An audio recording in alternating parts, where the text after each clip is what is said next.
Bon vendredi. Bonjour. Bonjour. Bonjour. Bonjour. Donc, comme vous le voyez à l'écran, on vous demande comme question brise-glace d'écrire dans le chat, donner du feedback en entreprise. Qu'est-ce que ça évoque pour vous?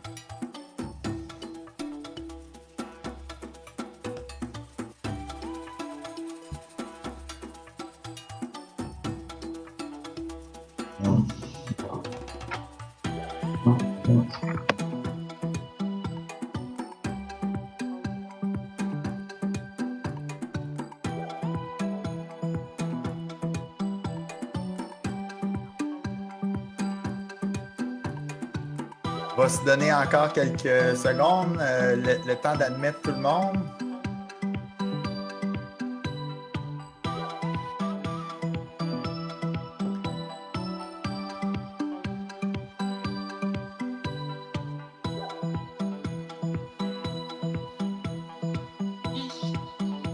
Donc, pour ceux qui viennent de joindre à nous, on vous pose la question, donner du feedback en entreprise, qu'est-ce que ça évoque pour vous? Vous pouvez juste répondre dans le chat, aussi converser sur Zoom. Pour les gens qui sont dans le Facebook Live, mais aussi en Facebook Live, vous pouvez, il y a le lien, vous pouvez venir nous rejoindre dans l'atelier Zoom, sinon vous pouvez seulement regarder en Facebook Live.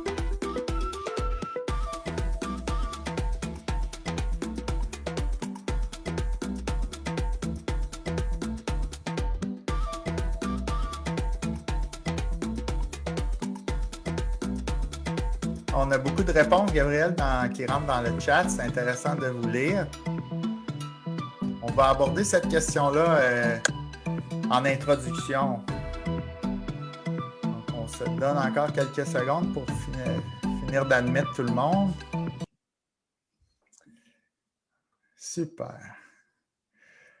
OK. C'est le fun de vous. Je ne voyais pas les gens, là, je vous vois.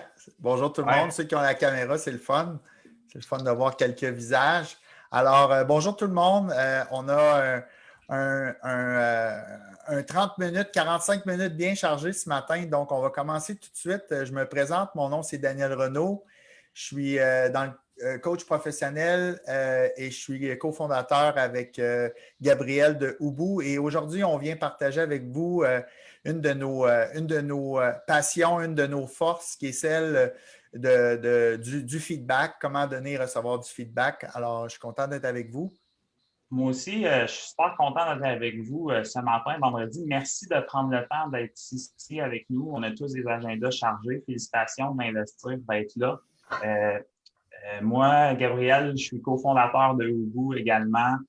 J'ai un parcours d'athlète, un parcours à l'école d'entrepreneurship de Beauce. Puis je suis heureux de vous partager ça avec vous ce matin. Oui. Donc, sans plus tarder, je dirais, la première question qu'on vous pose, c'est le feedback en entreprise ou le feedback tout court. Qu'est-ce que donner du feedback, qu'est-ce que ça évoque chez vous?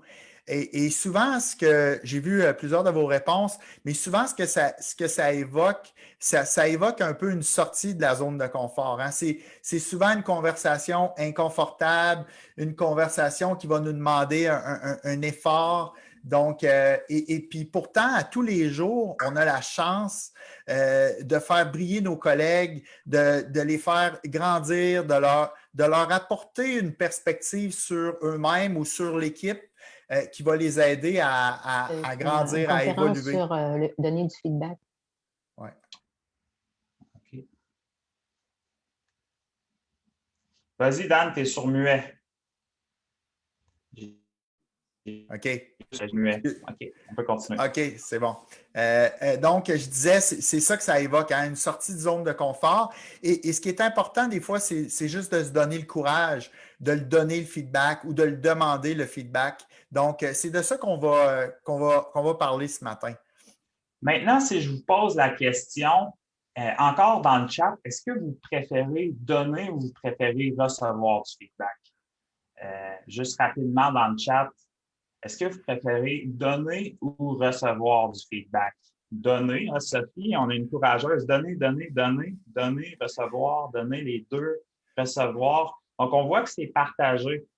En réalité, ce que la littérature nous dit, c'est que les gens préfèrent recevoir du feedback à donner du feedback. Donc, il y a ce gap-là entre les gens veulent recevoir, mais il n'y a pas beaucoup de gens qui sont prêts à donner. Maintenant, si je vous pose la question, pensez-vous que les gens préfèrent recevoir du feedback positif ou constructif? Encore dans le chat, du positif ou du constructif? Positif, les deux, constructif. Ce qu'encore la littérature nous dit, oui, les deux. Les gens, en fait, sont neutres.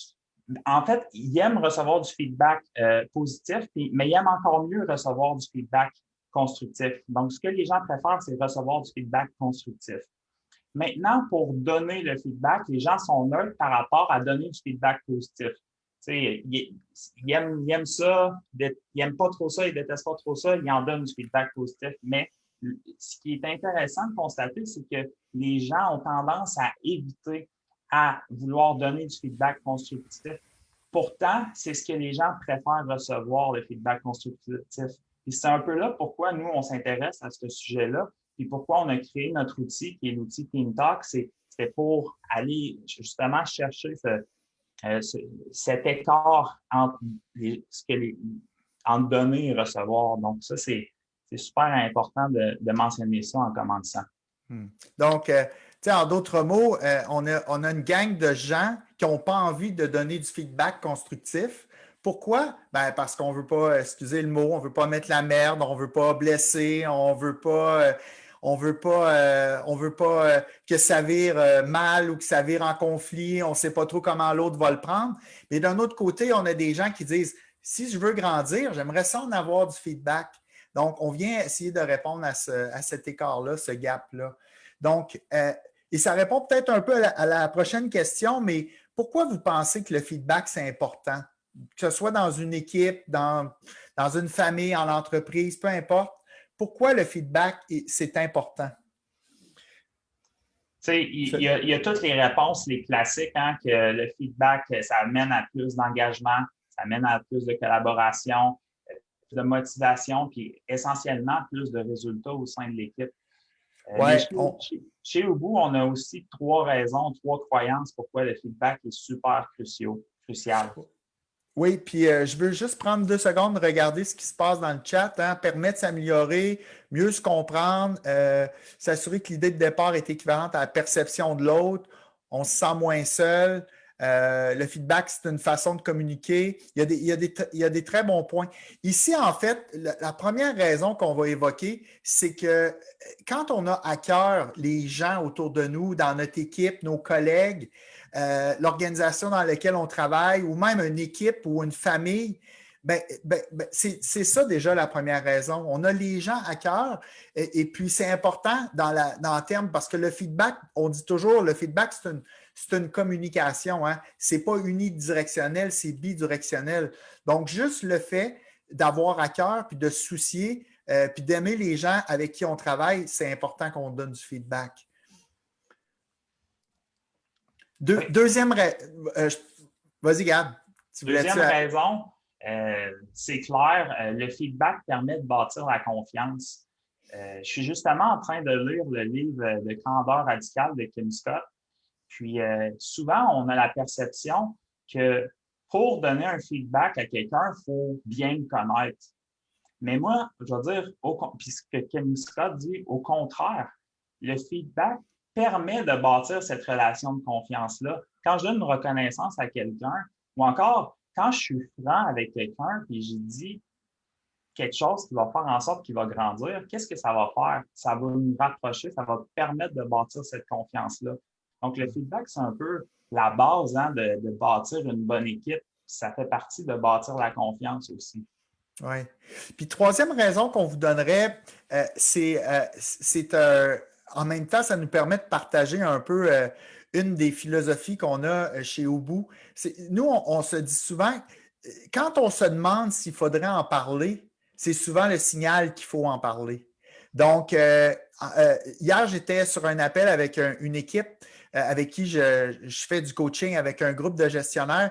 Puis, j'aimais pas leur niveau d'engagement. Puis, avant l'appel, je me suis dit, je ne sais pas si je devrais en parler. Puis, je me suis fait prendre au piège de notre règle, c'est-à-dire que dès que je me pose la question, c'est que j'ai un feedback à donner. Hein. Parce que nous, la troisième raison, c'est vraiment que si on n'adresse pas les choses par le feedback, bien, les problèmes persistent. Souvent, quand on a tendance à espérer que les choses vont se régler d'elles-mêmes ou les choses vont s'améliorer ou trouver toutes sortes de raisons, mais en réalité, le feedback nous permet d'adresser les choses et de ne pas les laisser, persister. Super. Point qu'on veut aborder, à considérer quand on donne le feedback. Donc, comment donner un feedback? Tu sais, nous autres, on a quelques points. On en a 4 si vous avez le guide du participant d'imprimé. Le premier point, c'est préparer votre feedback. Hein? Ouais. On dit que le feedback est un cadeau. Qu'est-ce qu'on fait avant de donner un cadeau? Bien, on le prépare, on le rend beau, on l'emballe, on va y porter une attention. C'est la même chose avec un feedback. Un feedback qu'on veut faire grandir quelqu'un, c'est important de le préparer, de l'emballer, puis garder ça maintenant, exprimez-vous avec amour, bienveillance, puis ça nous amène au deuxième point, Dan. Gabriel, oui, mais avant ça, j'aimerais aussi, au-delà de nos quelques points qu'on a mis dans le guide, j'aimerais savoir dans le chat, encore une fois, qu'est-ce que vous considérez comme important? Qu'est-ce que vous considérez comme important quand vous donnez du feedback?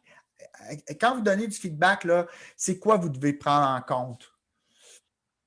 J'aimerais ça le style de communication de l'autre, OK, l'autre personne, comment respecter l'autre.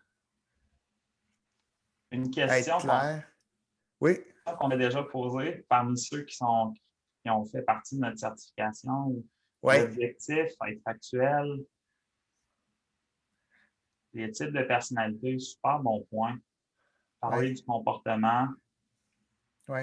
Puis, premier point que je dirais, avant même d'aller dans le spécifique, ce que je dirais, c'est que je trouve qu'en entreprise, puis je le vois par mon métier de coach à accompagner des gens, les gens ont tendance à compliquer ça un peu trop, le feedback, à chercher la formule parfaite, à chercher une préparation, une longue préparation pour s'assurer d'avoir les bons mots. Oui, c'est bon de se préparer. Oui, c'est bon de placer certaines choses qu'on va voir tout de suite après. Mais ce qui est surtout important, là, c'est de l'avoir, la conversation. Puis ce qui est important, c'est de ne pas rester spectateur puis regarder le problème autour de nous, mais vraiment de rentrer en jeu et puis de le donner, le feedback. Peu importe que votre formule soit raffinée, parfaite, avoir une bonne intention. Et c'est là que, Gabriel, ton deuxième point est excellent, c'est de le faire avec bienveillance et amour. On peut se dire, ouais, mais ça veut dire quoi ça, faire un feedback avec bienveillance et amour? Mais pour moi, ça veut dire, c'est de ne pas partir avec une mauvaise intention, d'avoir une bonne intention. On n'est pas là pour aller assommer l'autre. Donc, comment on peut dire ce qui nous agace ou ce qu'on voudrait améliorer, ou ça peut être un feedback positif, ce qu'on veut valoriser chez l'autre. Parce que le but du feedback aussi, c'est de faire briller les gens autour de soi. Donc, c'est ça que ça veut dire. Le troisième point, être dans une bonne position émotionnelle.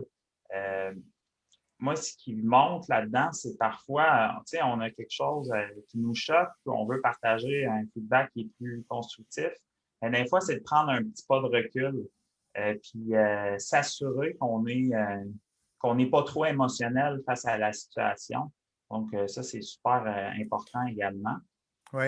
L'exemple visuel ou métaphorique de ce que Gabriel dit, c'est un cavalier sur son cheval. Le cheval peut être excité, il peut galoper, mais on ne veut pas perdre le contrôle. Et le cheval étant nos émotions, on ne veut pas perdre le contrôle de notre cheval. Donc, qu'on soit un peu sous tension émotionnelle ou qu'on est un peu fâché ou frustré, ça peut aller si on est capable de le contenir, si on est capable de contenir notre cheval. Mais d'un coup que je suis vraiment fâché, puis que là, souvent, les leaders vont me dire là, j'étais mieux pas y parler, j'aurais pu regretter ce ce que j'allais dire. Donc, c'est des moments où, justement, dans ces moments-là, qu'il faut prendre du recul avant de donner le feedback, d'être dans une meilleure disposition émotionnelle. Souvent, on va dire, pour un feedback, on veut le faire le plus rapproché possible de l'événement, mais on ne veut pas que ce soit proche au point qu'on va éclater ou on n'est pas capable de contenir nos émotions. Je pense que… Puis le dernier point, bien, la permission et l'endroit. Ouais. Ça, c'est assurez-vous que le moment et l'endroit qu'on vienne pour le donner, vous le planifiez à l'avance. Puis parfois, même, ce qu'on peut faire, c'est demander à la personne à qui on va donner le feedback, est-ce que c'est le bon moment? Pour s'assurer que l'autre personne soit disposée à le recevoir également. Oui. Il y a un bon commentaire dans le chat. On dit demander à la personne qu'est-ce que tu en penses, comment tu vois ça, laisser la parole à la personne concernée. Oui, toujours, tout à l'heure, je mentionnais le feedback, c'est une conversation et souvent, notre feedback doit servir comme point de départ à un échange. Parce que même des fois, on peut donner un feedback puis pas avoir toute la perspective aussi sur la situation. Puis des fois, l'autre peut nous aider à avoir un meilleur… Et le point que Gabriel faisait par rapport à la permission, il y en a qui peuvent se dire c'est quoi le but de demander la permission, voir si je vais demander la permission pour donner un feedback à un de mes employés. L'idée ici, ce n'est pas de dire j'ai-tu la permission, mais c'est plus de dire est-ce que c'est un bon moment? Est-ce que tu me permets de prendre 10 minutes avec toi? Et pourquoi on fait ça? Parce que c'est une façon de nous assurer dans un sens que la personne est prédisposée à recevoir le feedback. Donc, si Gabriel vient me voir et me dit j'aurais besoin d'un 10 minutes avec toi, est-ce que tu me permettrais, j'ai un feedback à te donner par rapport à notre webinaire live qu'on vient de faire aujourd'hui? Bien, si je ne suis pas dans une bonne disposition pour le recevoir, je vais probablement lui dire non, Gab, ce n'est pas un bon moment, est-ce qu'on peut se reprendre plus tard? Ou si je dis oui, il n'y a pas de problème, mais à ce moment-là, il y a déjà quelque chose en moi qui est plus ouvert pour écouter son commentaire. Oui. Ensuite de ça, on voulait vous présenter, vous donner une méthode en 4 étapes pour donner du feedback. C'est une méthode, nous, qui est inspirée de Rosenberg, mais aussi de quelques experts aux États-Unis qu'on suit beaucoup. Dan, veux-tu commencer avec le premier point? Oui, en fait, j'ai bien aimé ça. Gabriel m'a proposé, il a appelé ça la technique des faits.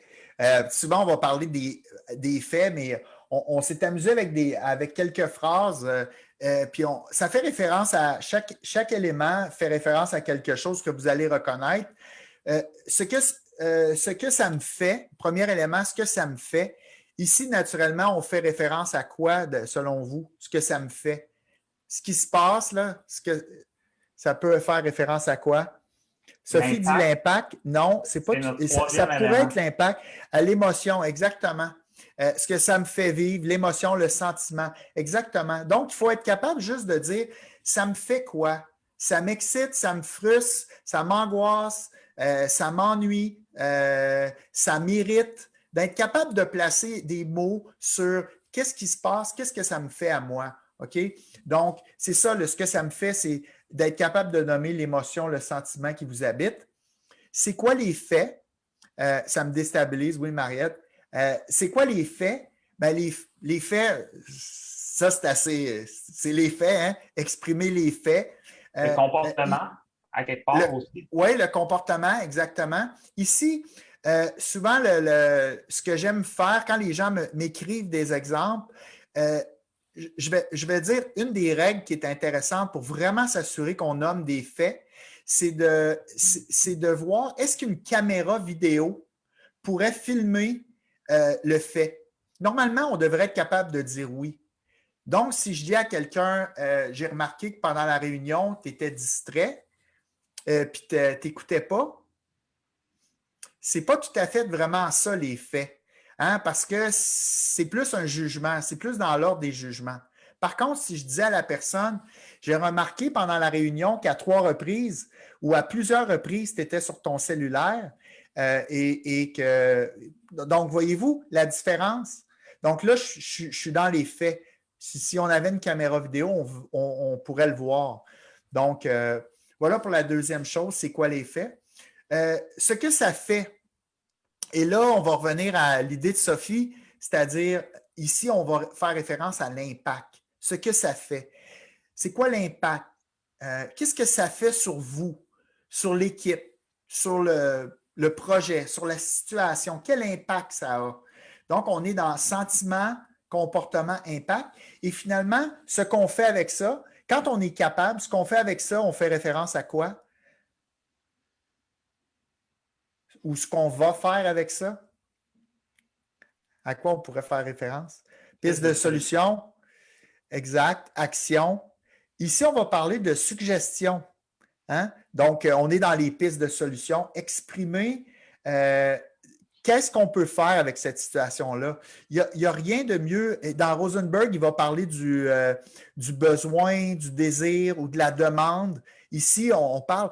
On finit un feedback à quelqu'un en lui disant, écoute, telle chose, ça m'a fait sentir comme ça, tu as fait telle chose, voici l'impact que ça a eu, mais on est-tu capable d'ajouter une suggestion? Donc, voilà pour... Oui, une suggestion, puis aussi peut-être même partager son besoin. Parfois, c'est aussi simple que ça. Peut-être qu'on n'a pas la solution ou la suggestion, mais partager un besoin, ça peut être là aussi qu'on va partager ça pour amortir ensuite une conversation. Oui.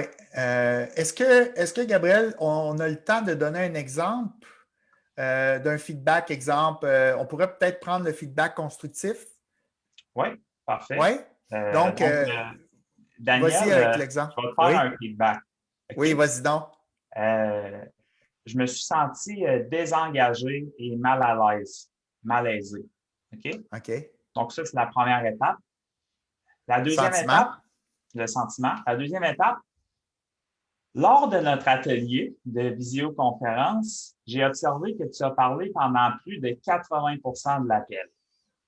OK? Donc, ça, c'est une observation. Ça, c'est un fait. C'est un fait, exactement. Troisième étape, à un certain moment donné, j'ai observé que d'autres personnes pendant l'appel commençaient à être moins présentes et plus distraites. Donc, ça, c'est l'impact. Hein? J'ai remarqué. Daniel parle beaucoup pendant l'appel. Oui. Et ici, Gabriel, si tu voulais améliorer même ton impact, ce serait de le tourner vers toi. Qu'est-ce que ça a eu comme impact chez toi? Tu sais? Oui. Je me suis senti moins présent. Oui, exactement. Distrait. Ça m'a, oui. Puis, quatrième étape, j'aimerais que tu sois plus à l'écoute des autres la prochaine fois. Ça serait ça que je te dirais, Dan. OK. Ben merci, là. Ben, c'est pas vrai, ça. Non, c'est pas vrai. C'est un exemple. Non, exactement. Donc, vous voyez, puis hier, je le faisais en atelier avec une équipe, puis je demandais aux gens de faire 1, 2, 3, 4, un feedback qu'ils ont. Puis je vous encourage quand vous pensez à donner votre feedback, vous dites, il faut que je rencontre quelqu'un, faites l'étape, faites-le les 4 étapes, faites juste mettre quelques mots, vous allez voir. Et une autre chose aussi qui est importante de mentionner, je pourrais donner le même feedback à Gabriel, mais pas nécessairement dans le même ordre. Je pourrais très bien lui dire, hey, tu sais, pendant l'appel hier, j'ai observé que tu parlais vraiment beaucoup. Puis je me suis senti un peu mal à l'aise, puis j'étais un peu désengagé. Donc, puis à un certain moment, j'ai observé sur l'appel que là, les gens avaient plus l'air attentifs. Puis, donc, tu sais, je te suggérais qu'à l'avenir, sois plus connecté, plus proche de qu'est-ce qui se passe sur l'appel. Donc, voyez-vous, je pourrais prendre 2. Ce qui est important, c'est d'avoir les 4 éléments, puis de les avoir bien distincts et à ça, de ne pas ajouter les genres, les jugements. C'est la bête noire des feedbacks, c'est les jugements. Quand on embarque avec les accusations, les tues, j'ai remarqué que tu parles trop. Donc, ça, c'est à éviter. On y va plus par le sentiment et le besoin. Donc, j'espère que ça vous aide. On pourrait aussi demander à la personne quel impact elle pense que cela a eu. Oui, très bon point, Mariette. Puis, tu amènes un bon point, puis de voir aussi qu'une fois que j'ai lancé ça dans l'espace à la personne, bien, c'est sûr que je vais vouloir avoir son point de vue. Mais pourquoi on utilise un peu ce genre de méthode-là pour ouvrir les feedbacks? C'est que c'est très rare que quand on le fait de cette façon-là, on va avoir quelqu'un qui va tomber sur la défensive.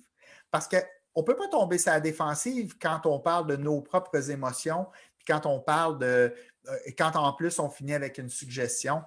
Mais oui, après, c'est de voir comment toi, tu as vu ça, comment tu as reçu ça, de ton côté, comment tu as vécu ça pendant l'appel. Donc, c'est sûr qu'on veut ouvrir une discussion là-dessus. Oui, je pense que ça répond aussi à la question de l'EGVA 01, pourquoi les émotions avant les faits. Je pense que c'est pour ouvrir place à la discussion, à la conversation. Oui, puis on peut les mélanger aussi. Oui, on peut les mélanger. On pourrait mettre les faits avant puis mettre les émotions après. Il n'y a pas de faute. Les questions de Anne-Elisabeth, Sophie, on va revenir à la fin, juste pour continuer. Guérard nous amène sur un bon point. Il faut aussi faire attention aux différentes interprétations selon les différentes perceptions, entre autres culturelles. En effet, c'est super bon. Ça introduit bien notre prochain point qui est comment recevoir du feedback. Je vais mettre à l'écran cette image-là. Je vous demande dans le chat de me dire ce que vous voyez. Peut-être qu'il y a des gens qui ont déjà vu cette image-là. Je regarde. Donc, dans le chat, venez nous dire qu'est-ce que vous voyez comme image.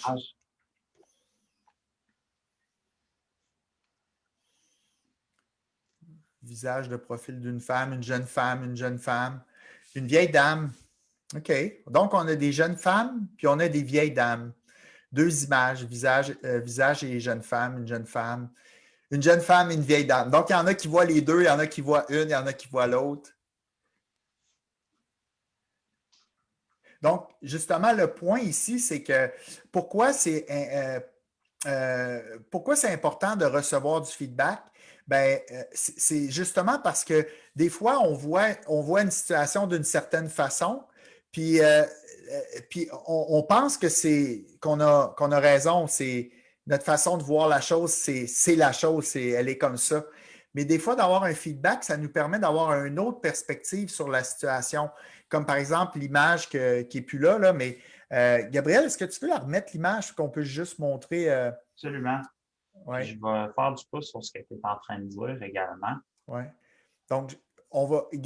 Si donc, vous voyez on a la vieille femme, on a vraiment son œil ici, sa bouche, son menton avec un chapeau, donc vraiment de profil. Puis de dos, la jeune femme, ça, c'est l'œil de la vieille femme devient l'oreille de la jeune femme. On voit de son profil l'œil, le nez, le menton ici. Donc, ça trouve être le cou, puis l'épaule. Et un collier, oui. Avec un collier, oui. Donc, les deux perspectives. Puis par rapport à, juste pour faire du pouce sur ce que tu disais, Daniel, on a toujours trois perspectives différentes. On a ce que nos yeux perçoivent, donc c'est ma perception. Ce que les autres perçoivent réellement, donc leur perception, donc c'est ça qu'on va chercher avec le feedback. Mais il y a aussi parfois la troisième qui est ma perception que les autres ont de moi. Donc ça, cette troisième-là, parfois, elle est erronée ou parfois, on pense que les autres nous perçoivent de telle manière, mais finalement, avec le feedback, on se rend compte, écoute, j'ai des forces que je n'avais pas vues.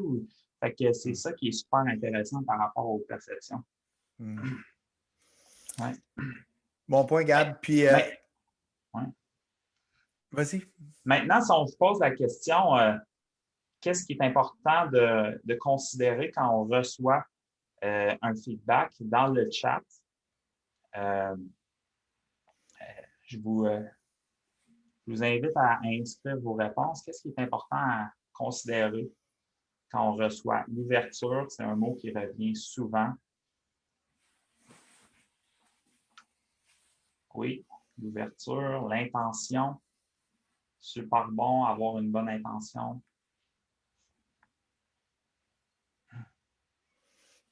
Donc, c'est l'intention de l'ouverture, c'est 2 points même je pense qu'on a mis dans le guide. l'ouverture, l'écoute, comme je disais tantôt, hein, quand on est donneur, de demander la permission, ça favorise l'ouverture. Puis c'est dur, hein, des fois, d'être ouvert, surtout quand on reçoit des feedbacks constructifs avec lesquels on n'est pas tout à fait d'accord, ou on ne se reconnaît pas dedans. Mais le point principal que j'aimerais qu'on fasse ici par rapport à recevoir du feedback, moi, je dirais que c'est ce qui a beaucoup changé ma perception puis ma capacité de recevoir du feedback constructif, c'est de vraiment percevoir le feedback comme étant un cadeau. OK, peu importe ce que la personne va te donner, peu importe la façon qu'elle va te le donner, peut-être que des fois, elle n'utilisera pas les bons mots. Elle n'a pas appris la technique de Ubu avec les sentiments. Elle va nommer ça, ça va sortir un peu tout de travers. Mais juste le fait d'être ouvert, puis de penser aussi que la personne t'offre quelque chose avec une bonne intention, même si c'est un peu de travers, bien, d'être capable de dire OK, c'est un cadeau. Et la première chose, je vois Annie Elisabeth qui dit dire merci. Bien, c'est ça qu'on va faire quand on reçoit un cadeau. Hein. On va dire simplement merci. Et quand on a reçu un cadeau et on a dit merci, on va le déballer. Hein. Normalement, on pense à Noël, à notre fête ou peu importe. On va le déballer. Puis qu'est-ce qu'on va faire avec le cadeau? Bien, des fois, on va l'utiliser, puis des fois, on ne va pas l'utiliser. Puis c'est la même chose pour le feedback. Il y a des feedbacks qu'on va recevoir, puis peut-être que ça nous touche moins, puis donc on va un peu les mettre de côté, mais ça n'empêche pas que c'est quand même un cadeau de le recevoir, puis d'être capable de dire merci. Puis quand le feedback aussi, je vous dirais, on a mis, je pense, dans le guide un 2%. Moi, je dis toujours aux gens, quand quelqu'un te donne un feedback, puis que tu n'es pas d'accord, puis là, quand je dis ça, j'ai des exemples qui me viennent en tête, des feedbacks que j'ai déjà reçus, que je n'étais pas d'accord, mais je me dis tout le temps, aie assez d'ouverture pour essayer de voir un 2% de vérité dans ce que l'autre te dit. Donc, c'est ça le 2%. Le 2% de vérité. Aie assez d'ouverture pour dire, dans tout ce qu'elle dit, là, il y a peut-être un petit 2% qui est vrai là-dedans. Les gens ne peuvent pas être complètement tout le temps en dehors de la traque, mais tu n'es pas obligé d'être d'accord avec son feedback, mais aie l'ouverture d'essayer de trouver un petit 2%. Le mot pour tout résumer, c'est de se permettre de mettre les lunettes de l'autre personne, de voir le tableau, si on est un artiste, de voir le tableau d'une autre perspective. Fait que c'est ça que ça nous permet de recevoir du feedback. Oui.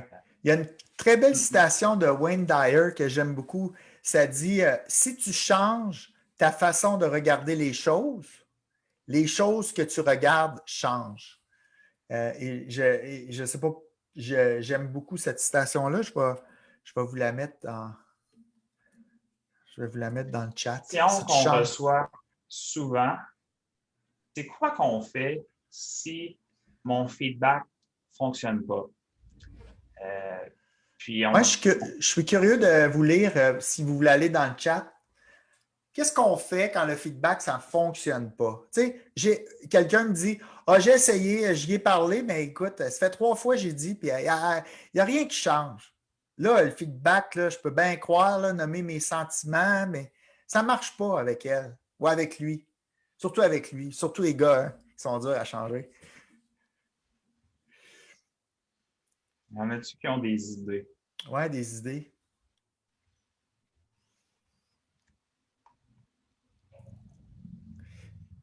Vérifier si la personne est ouverte avant de parler.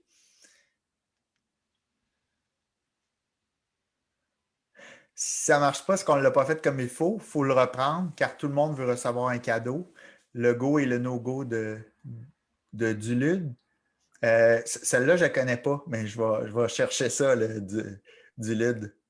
Ce que j'aime dans vos réponses, voyez-vous, c'est que vous vous remettez tout de suite en question comme donneur. Vous vous dites, j'ai pas dû le faire de la bonne façon, peut-être j'ai pas utilisé les bons mots. Et c'est là que le message que je veux vous passer, c'est que le feedback, là, c'est pas pour changer quelqu'un. La responsabilité de changer, elle appartient à l'autre. Votre job avec un feedback, là, c'est de prendre le miroir puis de le mettre dans le visage de l'autre pour lui faire voir quelque chose que vous voyez de cette personne-là qu'elle n'arrive pas à voir. Mais si elle n'arrive pas à le voir après que, même que vous mettez le miroir à chaque jour, là, ben, ce n'est pas votre responsabilité. Puis là encore, je ne veux pas qu'on s'en lave les mains, mais je veux juste qu'on ne prenne pas une responsabilité qui ne nous appartient pas. Qu'on ne se remette pas constamment en question. J'ai peut-être pas utilisé les bons mots, puis ci, puis ça. Regarde, tu l'as fait, tu l'as dit, mais au bout de compte, ce n'est pas à toi à changer l'autre. Donc, Gabriel, il y avait peut-être une couple d'autres choses, mais je pense qu'avec le temps qui file, j'arrêterais peut-être ça là. Peut-être juste, il nous reste un point sur le guide du participant. Oui. Une autre question qui nous revient souvent, donner du feedback en privé ou en public. Oui. Puis nous, notre opinion par rapport à ça, c'est que les deux sont possibles.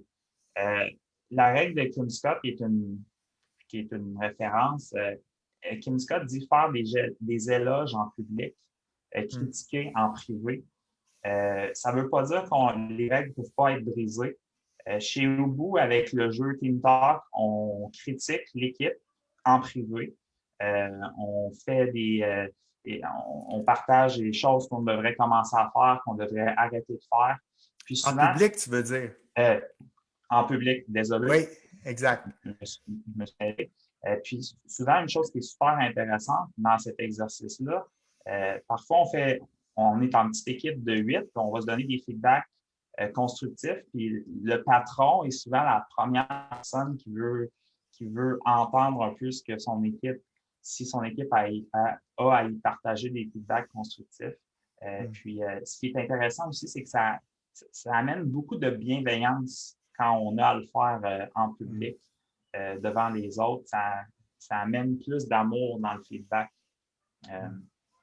Oui, il y a un président d'une compagnie qui nous a dit j'ai vraiment aimé donner du feedback constructif à plusieurs membres de mon équipe, mais en groupe, parce qu'il dit pour la première fois, j'ai été obligé de faire attention à ce que je disais parce que j'étais plus attentif, parce que je me disais il faut que je dise les choses avec Donc, au fond, ce qu'il était en train de dire, c'est un peu ce que Gabriel nous dit. Hein? La personne était plus consciente qu'il fallait qu'elle le fasse avec amour et bienveillance. Mais vraiment, on le fait beaucoup avec le jeu Team Talk. Puis pour ceux qui ne connaissent pas le jeu Team Talk, je vois qu'il y en a qui connaissent, il y en a d'autres qui ne connaissent pas. C'est un jeu qu'on a créé. Gabriel, tu veux-tu en parler un petit peu du jeu Team Talk en terminant? Oui, en fait, c'est un jeu pour amener les équipes à avoir des conversations, à générer des discussions. On est beaucoup dans la reconnaissance. Hein? On a 50 cartes, les niveau 1. On pense que de faire des éloges en public, c'est l'affaire la plus puissante qu'il n'y a pas. De se faire nommer nos forces devant tout un groupe, ça booste la confiance, ça booste. Puis tu pourrais peut-être, Gabriel, mettre le lien pour ceux qui veulent en savoir plus. En conclusion, je vous dirais, avant qu'on prenne peut-être quelques minutes, s'il y en a qui veulent poser des questions, je vous dirais simplement la chose suivante, puis je me répète peut-être un peu, mais le feedback, ce n'est pas unidirectionnel. On veut que ce soit une conversation. C'est un peu pour ça qu'on a créé Team Talk. Deuxièmement, le point de la responsabilité que vous avez par le feedback, c'est de montrer le miroir à l'autre. Ce n'est pas votre responsabilité de prendre sur vos épaules tout le changement. Puis le plus important, là, ce n'est pas qu'il soit parfait, votre feedback, mais c'est de le faire. Je ne sais pas combien de fois on termine des rencontres d'équipe, puis des coachings individuels, puis une des solutions, c'est toujours relié à la communication. Ouais, il faudrait peut-être que j'y en parle. Hein? Ouais, puis oui, puis ça me... Tu sais, je ne suis pas dans ma zone de confort, puis j'ai peur qu'ils prennent mal ça. Mais c'est tellement important, puis c'est ça que le feedback, ça l'apporte. Puis en finissant, puis je vous laisserai peut-être avec une très belle citation toute simple de Simon Sinek que j'adore. C'est soit le leader que tu aimerais avoir. Et donc, posez-vous la question, qui vous êtes comme leader? Est-ce que vous avez des gens à gérer, tout ça? Mais essayez d'être le leader que vous aimeriez avoir. Est-ce que vous aimeriez avoir un leader qui régulièrement vous demande du feedback, n'hésite pas à être ouvert à dire s'il y a des choses que je peux corriger ou devenir meilleur. Et chercher à être ce leader-là, d'être le leader que vous aimeriez avoir. C'est ce que je vous lance comme message de la fin. Une question de Annie-Elisabeth Girard. Quelle est la durée optimale pour un feedback? Écoute, Annie, je pense que ça dépend. Ça peut être. Annie, tu veux dire quoi? Est-ce que tu veux dire le moment où on va le donner ou la durée que ça va prendre pour le donner? La durée que ça va prendre. Je pense que si on s'étire 10 minutes, c'est trop. Est-ce que 5 minutes, c'est mieux? Est-ce que 10 minutes, c'est mieux? Moi, j'ai tendance à être très laser. Oui, peut-être que c'est pas bon. J'aurais tendance à dire il faut que ça soit un feedback, il faut que ce soit assez laser. Je serais d'accord avec toi. Puis après, je serais porté à dire que ça va ouvrir une discussion. Puis là, la discussion, elle n'a pas d'importance. Ça peut être 5, 10, 15 minutes. Mais le feedback, faut pas que ça soit trop mécanique non plus, mais il faut que c'est assez laser. Un feedback, là, je te donne un feedback, c'est pas supposé prendre plus que 5 minutes. Parce que je pense que ça fait perdre la puissance au feedback. Ça veut dire que là, on commence à s'étendre. On rouvre la place à de la justification. Un feedback, moi, idéalement, c'est comme laisse-moi te parler, laisse-moi te donner mon feedback, puis après, je vais te laisser de l'espace pour réagir, puis on pourra échanger sur. Mais si je commence mon feedback, puis je n'ai pas commencé à moitié de ma phrase, puis que l'autre est déjà en train de dire oui, mais c'est parce que, puis là, on n'est pas dans la bonne chose qu'on est en train de créer. Merci. Puis on avait une autre question aussi de Caroline qui était intéressante. J'essaie de la retrouver. Pendant ce temps-là, Alain demande si on peut tester. J'imagine que tu parles peut-être du jeu au bout. Oui, il y a une version, on peut tester le jeu gratuitement avec une échantillon de cartes. On a plus de 100 cartes dans le jeu, mais on a un échantillon avec 10 cartes. Fait que oui, c'est possible. Là, je vais mettre le lien dans le chat. Donc, ça vous donne au moins une idée de qu'est-ce que ça a l'air, le jeu, puis tout ça. Mais la chose que je vous dirais, puis c'est sûr que je ne veux pas faire de ce webinaire-là un webinaire de vente, c'est vraiment pas le but. Mais la seule chose que je peux vous dire, c'est que le jeu a un impact incroyable sur les équipes. Moi, on l'a testé avec peut-être plus de 50, 60 équipes. Et là, depuis un certain temps, il y a même des gens, je pense, sur l'appel qui sont certaines personnes de nos certifiés qui commencent à l'utiliser. Puis à toutes les semaines, on a des coachs qui nous envoient des commentaires, des feedbacks, qui l'utilisent avec des équipes. Puis les commentaires sont unanimes sur l'impact que ça peut avoir pour les équipes. Donc, je pense que je vous invite à y jeter un coup d'œil si vous ne connaissez pas ça. Sophie qui nous demande que suggérez-vous pour les gestionnaires qui n'ont pas toujours l'occasion d'être témoins des comportements de leurs employés, mais qui doivent faire un feedback car ils ont plusieurs plaintes de leur pairs? Une très bonne question. Puis, ce n'est pas la première fois qu'on me la pose, puis elle est embêtante, cette question-là. Donc, c'est le gestionnaire qui, au fond, entend le commérage de tout le monde dans l'équipe sur une personne, mais lui, il ne sait pas exactement c'est quoi les faits, puis exactement. Donc, souvent, cette situation-là est un peu embêtante dans le sens où tu ne veux pas initier une discussion avec l'employé parce que si tu commences à lui dire, il va vouloir savoir de qui ça vient. Donc, je ne sais pas, je suis embêté par cette question-là. Souvent, c'est une question de jugement, c'est une question, il y a sûrement une conversation à avoir avec la personne pour aller valider un peu certaines choses, mais il faut y aller avec. Je pense qu'il faut surtout pas faire l'erreur de prendre ce que tout le monde, nous dit comme les faits. C'est ça aussi qui peut être le danger. Là. Donc, Sophie, je réponds peut-être pas merveilleusement à ta question, mais c'est une très, très bonne question. Fait que... Est-ce qu'il y aurait quelqu'un qui aurait une autre question pour nous? ou qui voudraient rajouter quelque chose? Ben moi, je voudrais juste vous dire qu'une une des nouvelles habitudes que Gabriel et moi, on veut prendre dans les prochaines semaines, prochains mois, c'est d'offrir des webinaires comme ça gratuits à toutes les 2 semaines, toujours le vendredi à 11h30. On veut les faire courts, comme là, on avait dit 45 minutes, ça, on va s'arrêter. Et donc, l'invitation est lancée si on essaie de faire ça bonne franquette, de vous parler juste simplement de ce qu'on fait, puis de vous aiguiller, de vous donner des trucs. Fait que ce serait un plaisir de vous revoir là, dans les prochains webinaires qu'on va préparer. On peut déjà vous annoncer dans 2 semaines, on va faire le sujet de notre webinaire, ça va être comment susciter l'engagement de vos employés ou de votre équipe dans les rencontres virtuelles. Donc, c'est quoi les outils qu'on peut utiliser? C'est quoi les meilleures pratiques pour susciter l'engagement de votre équipe? Donc, dans 2 semaines, ça va être le sujet de.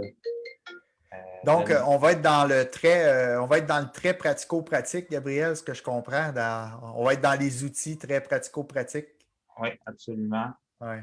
Puis aussi dans le savoir-être de l'idée une rencontre virtuelle. Oui. Puis les sujets, on essaie de les choisir en fonction de vos commentaires, les courriels qu'on reçoit, les gens qui s'abonnent à la page Facebook de Ubu.